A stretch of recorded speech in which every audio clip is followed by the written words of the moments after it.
In this video, we'll go through an example of population pharmacokinetics, or PopPK, using the software package Phoenix NLME, or nonlinear mixed effects. What you see here is the data set we'll work with. This is a phenobarbital data set. Phenobarbital was administered intravenously to neonates, and there were 59 subjects in the study.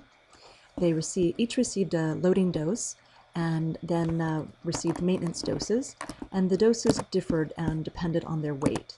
So we have a large data set, but there were very infrequent samples taken. So the doses were given fairly frequently, but the blood draws were only done less frequently. So we have very little data for each subject, and this is a perfect candidate for population pharmacokinetics analysis.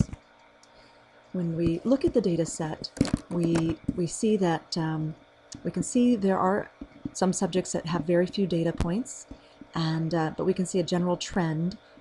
Despite their dosing, at some point they all come off of this, and we see a clearance. If we want to distinguish this, we have the data, we have the recording in the data set for APGAR scores in addition to weight. And APGAR is a measure of the health of the newborn, and on a scale of 0 to 10. So if we go through and look at those categories and try to decide if we a priori need to use a different model, if the pharmacokinetics is affected by the APGAR score, we can look through and see probably we can just use one model. Doesn't seem to be affected. I do see an outlier here with the APGAR score 6, but everything else looks in order. But you really can see these individuals with a single or two data points. So this will be a challenge for our estimation of parameters if we did individual analysis. And for the analysis, here is first an individual fit for each subject, each of the 59 subjects. And so we get an estimate of volume and clearance for each subject. Down here, I've set the model. By default, I've got it on PK, and I wanted to parameterize by clearance because I'm interested in clearance in the end, so I want to optimize around that. The route of administration is intravenous, and we'll use a one compartment based on the plots and some other information, prior information. But once I've set that and set some initial estimates over here in the parameters tab under fixed effects, I've set these numbers. Then we will run it, and we get these estimates. I did do some data processing inside of Phoenix once we had the initial data set in micrograms per mil for the concentrations. I did a conversion using a data wizard and just got the new units in terms of grams per liter. Milligrams per liter. So then when we run the model, we end up with units of liters per kilogram, and for clearance, liters per kilogram hour. It's very sensible. And the numbers, I look at some of the numbers to make sure that they are sensible, and I look at the percent CVs to make sure that those are reasonable. And as I scroll down, things look pretty good. But if I find the right subjects, I see there are some subjects for whom there was not a complete calculation, so there was no ability to calculate standard errors and all of the other subsequent measurements. So there are a few problems when we're trying to do an individual model fit, but let's go immediately to jump over here to the population fit. And I should say that if you're doing a population analysis in Phoenix, you can, well, I've got both Phoenix and WinNonLin on my computer, and it's jumping between the two very seamlessly. But if you notice, when I did the individual fits, I did not have this population button checked. So that's the difference. And you also notice under the parameters tab, there are 4 sub-tabs. Fixed effects and secondary, the last of those tabs. But if I move to population, where hey, all I've done is I've checked the box and said, okay, take my previous model, now make it population, and under parameters, I now have 6 tabs, and I have the fixed effects and secondary, but also I have random effects and scenarios, and we'll get into those later. But the random effects says that I'm going to include some variability between subjects, and I'll put an eta on V and eta on clearance. N here is playing the role in ASCII of eta. So we have those values. I used default values of 1 in each place. So I literally just checked that box for population and hit run after I'd set up my model for individual. I copied it and then checked the box for population. So let's take a look at the output of the population model.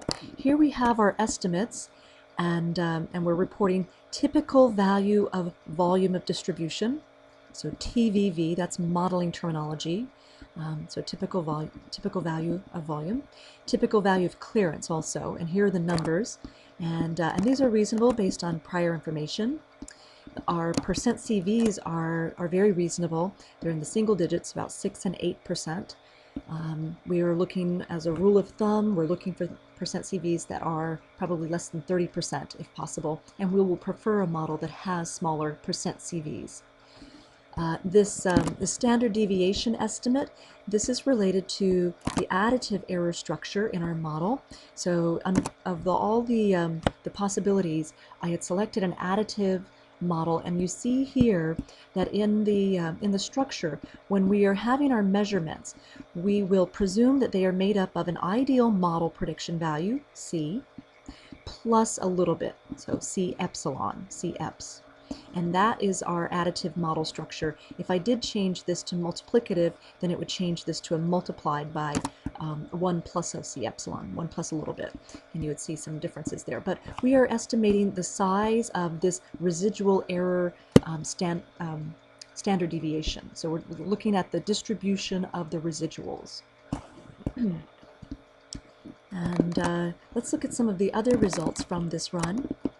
I want to first look at a plot for the data here.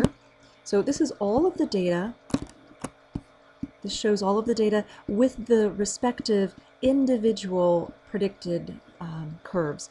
So I'm using, for each subject, not only am I using their dosing schedule, but I'm also using their particular variability around volume and clearance, try to get the best possible model for each individual. And so this is the picture of that. If I wanted to look at them separately, each one at a time, I can look at the lattice plot. And so here I have subject 1, subject 2, and so on, and there are a few pages of these. So you can see sometimes our predictions are a little bit too low, sometimes they're a little bit too high.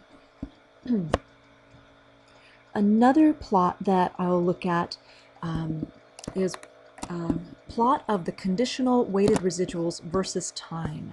So CW-res, conditional weighted residual, is plotted versus the independent variable, or time in this case.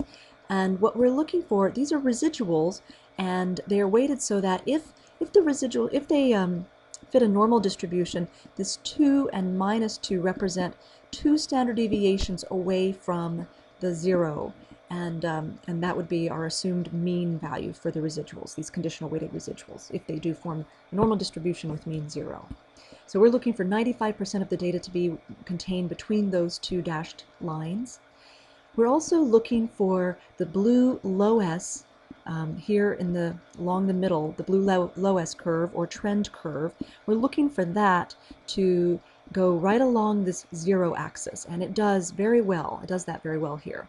There's a little bit of a rise at the end, but this is a very small amount, and we see that there are very few data points out here, so it's being skewed significantly by small numbers of data points.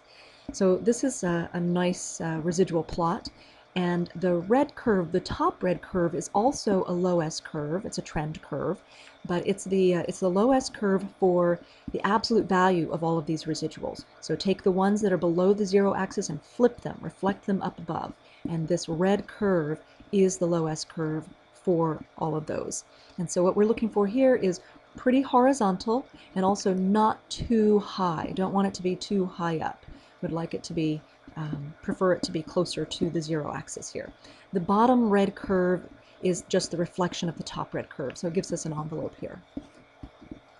Another residual plot I'll look at is the conditional weighted residuals versus predicted concentrations, or PRED.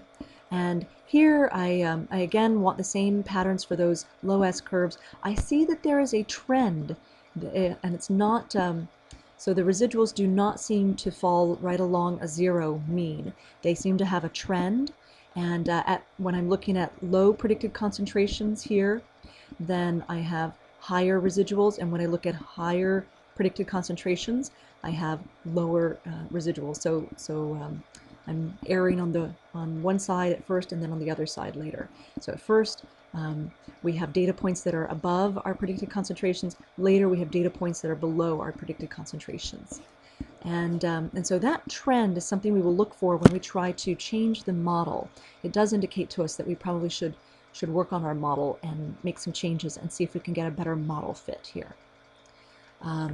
So often one of the other things I'm looking for here is a fanning pattern.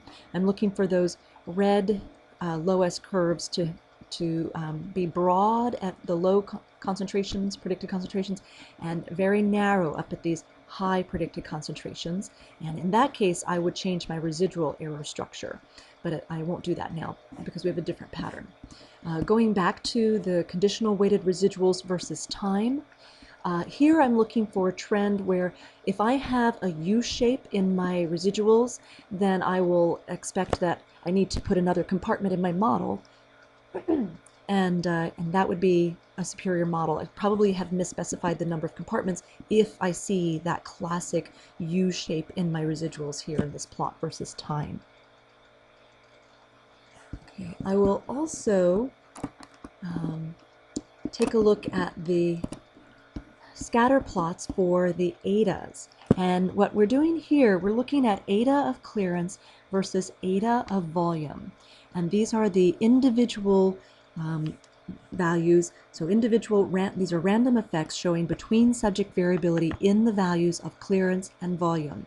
And they are in the formula in a particular, expressed in a particular formula.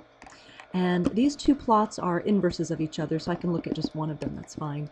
And I don't see a really significant trend here. I don't see a diagonal or a negative sloped line here, so I'm not too concerned. It's fairly flat. As the value of the first ETA of the clearance varies, the ETA of the volume does not seem to vary too much. So it's not exactly correlated. If this were correlated, if I saw a large trend here, then I might go back to my model and say I'm going to take one of these random effects out. My model I may have this correlation, so I need to reduce the model. Okay, and then also I will look at some population covariate plots, and I'm looking at these to try to decide what covariates to put into the model or to test in my model. And I see here I'm looking at covariates. In this case, in the data set, I have APGAR scores and I have weight for each subject. So at first, in these top two plots, I'm looking at whether or not they are related to clearance values, or in particular to the ETA, the between subject variability on those clearance values. And they may be related. Both of these may be related. Probably weight has more of a possibility to be related than APGAR score. This is a little flatter here. And then if I look at volume, I see this pattern jump out at me. This looks like weight will probably be a covariate on volume of distribution, that will be a model that explains some of the variability. And it's possible that APGAR will explain some of the variability on the volume values for each individual. So now I'm going to go to covariate selection, and what I've done here is I've run a model where I specified under my parameters, I added a covariate. I added it from the unused columns in my data set, actually. So I had nothing here at first, and then I clicked on add from unused, and I got a list of all the other columns in the data set that have not been used. And then I said add the two I selected, weight and APGAR score. And then here I clicked on this button to say, yes, I want this to be in my model. I want to test it in my model. Now there are other forms I can put, instead of having this multiplicative structure with an exponent that's estimated, I can have an additive structure and have a coefficient that's estimated. So I can have various things here. I can go in and write in my text, edit as textual. I can put these in and then edit as textual to change this slightly if I want to make a mathematical equation change. That's easy to do if I go to editing as textual. But here we have the results, and if I go to Scenarios tab, then I see that I've got, they're grayed out, but I have this list of the different covariates that were put on the model and which ones, in which order they were tested. So at first, in this list here, which is nice and ordered, I've got none of the covariates will be in the model, so this is my base model.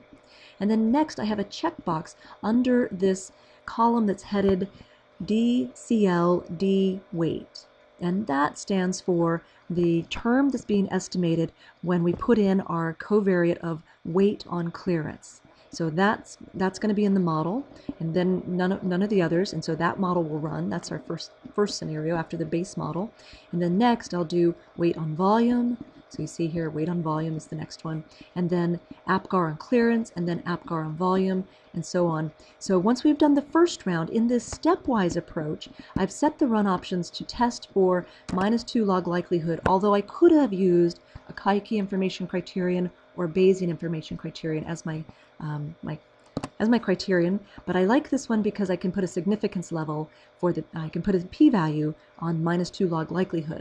I have information about the distribution, so that makes sense, and I'll make this level be required before a covariate can be added to the model. I have to improve it at a significance level of 0.01, and in order to remove it, then the difference has to be greater, have greater significance than a level of 0.001.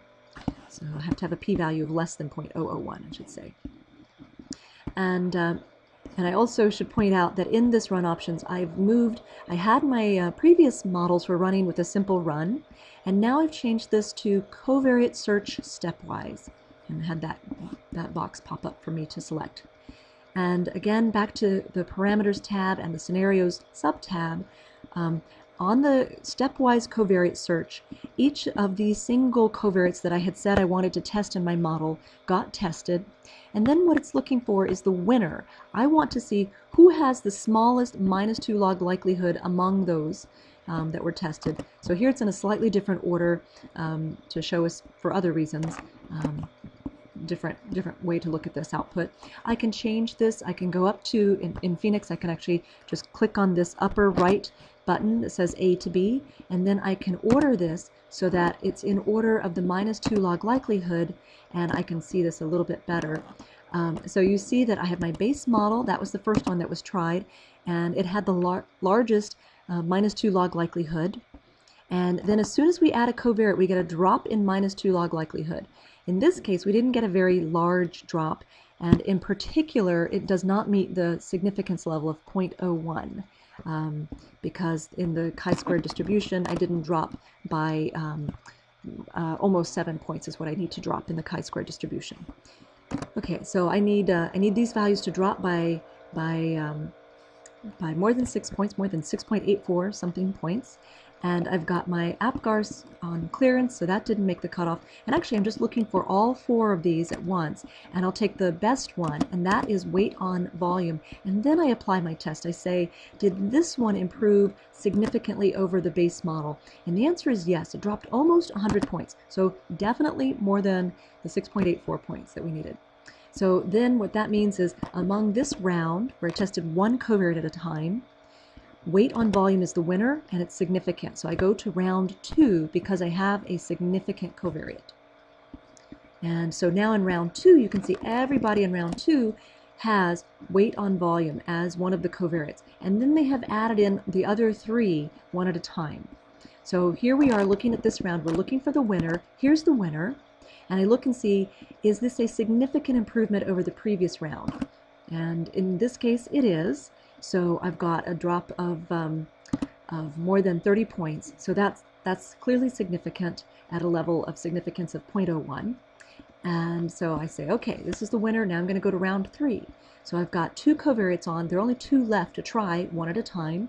I go to that round and see who's the winner. Okay, this one at the top is the winner. And did it drop significantly here? And the answer is not quite. It didn't drop 3 points even. So it has to It's going to have to do better than that to be significant. So I say neither of these is a winner. Of the winners, the winner is not significant. So I drop back to this model and say we have an overall winner in our stepwise covariate search. And that winner is a model that's the base model with a weight on clearance and weight on volume as covariates. Here in this tab under scenarios, you can see that the use button is grayed out, so I can't change it, but it has a selection for the winner, this overall winner.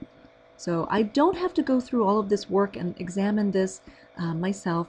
I can just look at the output and see that this is the winner given the criterion that I specified of -2 log likelihood with the significance levels that I put in there.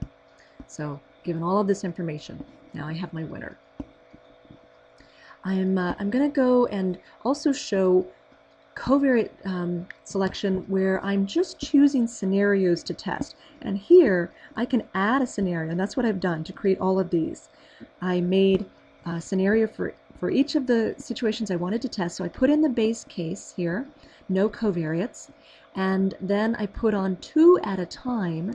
So I wanted to test all of the 2 at a time covariates. Perhaps I have a question from a team member about, well, what if this, or what is the effect if you have this covariate on there? So I can go back and say I've tested it, here's the result, and so I can look at the -2 log likelihoods, for example. I can put those in order again in terms of -2 log likelihood and see which one, see how this pans out. And in fact, of all the possibilities for 2 covariates at a time, even if I hadn't built the model using the stepwise approach, I would still come up with the same answer, because that scenario 2, here it's listed as scenario 2, the one with weight on clearance and weight on volume, is significantly better than all of the other possibilities. So that can help settle some issues. I can put as many scenarios here as I like, and when I hit the run button in Phoenix, that's this button up here, this execute button, then it's going to run each of those models. And it can take some time. If your original base model for population PK is taking some time to run, then we will multiply it by each of the other models it has to run, the number of models it has to run. But some of them may be more complicated too, so we're going to get some long run times. So it's very convenient to put them all in one object here, and then hit run, and then I also have all the results in a table, and I can do comparisons the way I might like to do those. So let me also show how I could do the shotgun covariate selection. And here, what I didn't show was I had selected scenarios in order to be able to add scenarios by hand. And here I select covariate search shotgun, and I specify a criterion. In this case, I've set the criterion to be the Bayesian Information Criterion, or BIC. And I want to order this. I want to come up with the best model based on BIC. And when I go to the Parameters tab and Scenarios sub-tab, I will see all of these options. Now, shotgun means that we are testing every single possible combination of the 4 covariates that I had listed that I wanted to try. So that means 1 at a time is going to get tested, 2 at a time is going to get tested, 3 at a time, all those possible combinations, and 4 at a time will get tested. And according to BIC, the winner is here selected with the use button. That's what the criterion is doing. It's giving us a criterion for selection. And so it will use the model. In this case, the winner is, again, our weight on clearance, weight on volume set of covariates on the base model. So we have those 2 covariates added. And if I wanted to now run this, if I did a copy paste, or if I just wanted to change this run option from covariate search shotgun to simple, then it will use the model that is in that is selected in that radio button for use. As I can see up here, I've got all my models listed out. If I make this large enough to see the full names, I can see all of those. Let's go to a single model run where I took the final model, which is the model with the 2 covariates, and I'll show that. So I've got covariate of weight on volume and weight on clearance. And I just did a simple run. So in simple run mode, I get my standard PopPK results, and so I'll look at that and I will see what these types of values are. Now, one thing I can see here is that my volume of distribution is a little bit lower than it was when I had a model that did not have covariates in it, when I just had the base model by itself.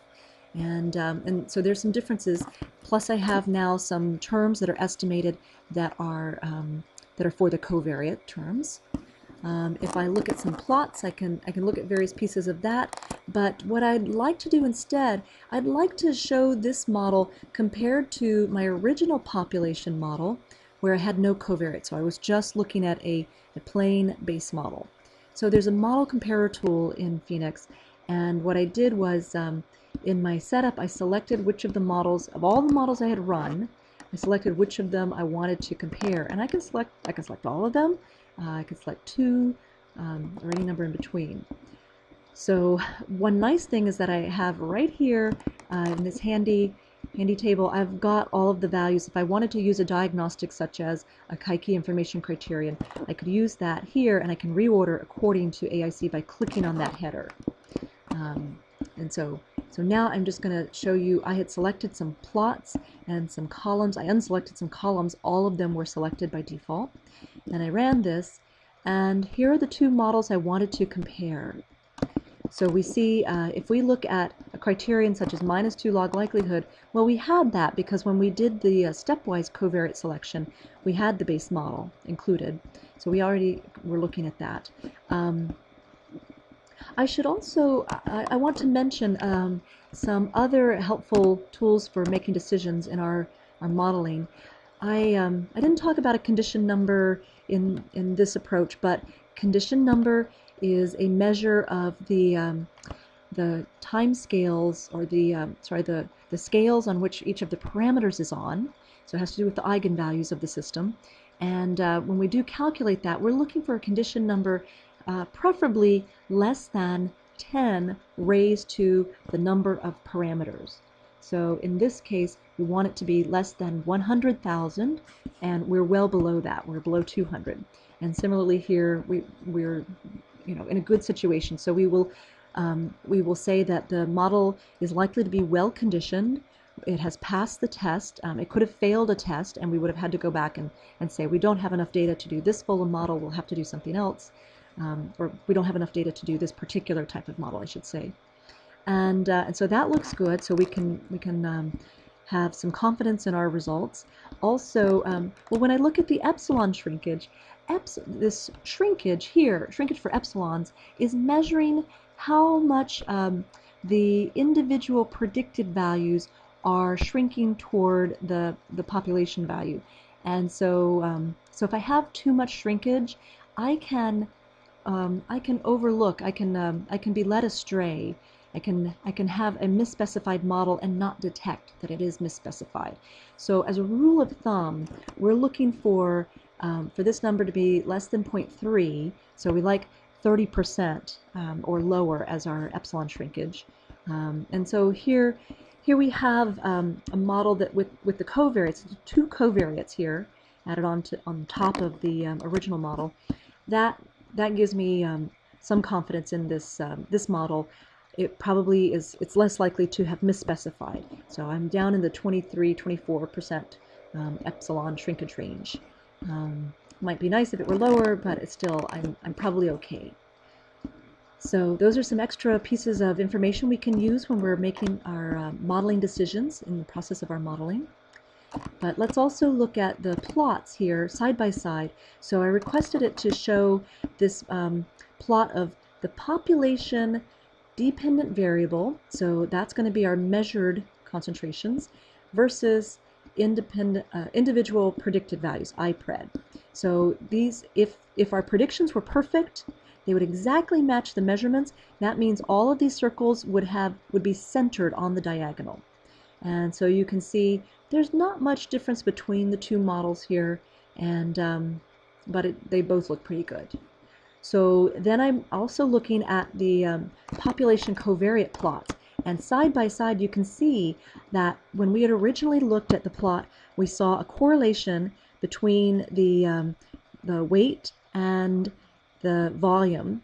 And now you can see when I look at the same plot, after the covariates are put into the model, we have pretty much eliminated, we've really reduced that correlation. There's no clear correlation here. It's not like there's a straight line that has an angle. So we're pretty flat, or there's a little bit of a up and down, and that's fine. And that's true for the weight on clearance also seems to have improved. Here we had low going to high, and now we're starting high, going low, getting higher. So there's some bouncing around here, but you can see there's less of a clear trend. These residual, these eta values do tend to bounce around this this zero line, and here they slanted. They had a bit of a slant there. So we can see that that these are also indicators that the model with the two covariates is going to be a better model than the model with no covariates in it. And then after I've made this selection for the final model, I'll also look at a bootstrap because I'm interested in knowing how well the parameters have been estimated. So here, what I'm showing is the bootstrap, and the bootstrap is a set of simulations where what we've done is for each of the bootstrap runs, each bootstrap simulation, we are creating a brand new data set, but the way we're creating it is we are taking the old data set and we are modifying it. So the old data set had 59 subjects. So what we do is we sample at random from the subject ID numbers. And whenever we pull up a subject, such as subject number 8, then we will take all of the data for subject number 8, and that's going to be a subject in our new model fitting. So we are simulating a data set by using the old data set. And some subjects will get selected more than once because we're doing the sampling with replacement. So it's essentially a re-weighting of the original data set where some subjects end up with a weight of 0, most likely. I mean, it can happen that we get the original data set back. That is likely to happen at some point. But if we do enough of the simulations, we will get plenty that are weighted differently. So we're saying, what if the next population, or what if the population had been slightly different and more like these rather than those subjects? And once we do that, once we have each of our simulated data sets, we will do the model fitting, we'll do the calculations, and then now we're calculating a mean value for each of the estimated parameters. So I get an estimate for each of those simulated data sets, and I might do 500 or 1,000 of those, and then of all of those calculations, I take the mean, and I'm very interested in this confidence interval. So this gives me an idea of how confident I am in the estimate. And so I'd like for my 95% confidence interval to be fairly narrow, and in this case it looks quite good. Same for the clearance and these other estimated parameters. So that's what I'm looking for in my bootstrap. And I'd also like for my original model estimate to be in this confidence interval, and it is. So I have if I go back to the final model and look at the theta estimate here, I've got an estimate of 1.01965, and in my bootstrap, I'm 1.01965 is well below this upper limit. Okay, so that's what I look for the bootstrap. And then in the predictive check, what we're doing is, again, we're doing lots of simulations, but this time each time we simulate a data set, we are making it by using the parameters from our model fit. So I have a model fit, I have an estimate of my parameters, and I have standard errors calculated, and I use that distribution information to create a distribution that I now sample from when I'm creating individuals for a simulated data set. So I get a bunch of simulated data sets, and I run those and get their parameter estimates. And also I can get concentration estimates. And here, this is one of the most informative pieces of information I get out of the predictive check. So I get a visual predictive check, although the numbers are also in this, up in a table. But But I'm just going to look at the plot here, and what we're seeing is the blue dots are the original data set, so 155 data points, which is the collection of data that comes from all 59 subjects. The red curves, these piecewise linear curves here, these are showing the quantiles for the original data, so for the blue dots. And so you see you've got the 5% quantile, the 50% quantile, and the 95% quantile. I should say that I specified that in my run options. When I have my predictive check, then I can specify the quantiles that I want to use. So I listed those as the things I wanted to use. I can specify other numbers. But so that's the red is showing what are the quantiles for the actual data. Now the black shows what are the quantiles for all of the data that comes out of my simulation. And I do pretty well. These are really well matched at the 5% and 50%. But for the 95%, I get a much higher quantile here for my predictions than I do for my observed. So that may mean that this population is a bit special. That my next one, I may expect, these are prediction intervals. So what may come up next is predicted by this. So I expect that I could have some in the future that are above this. That outlier that had those original data points high, it may not be such an outlier given the small number of subjects. So I really am thinking that I may have more subjects that are high. So my prediction interval is fairly wide.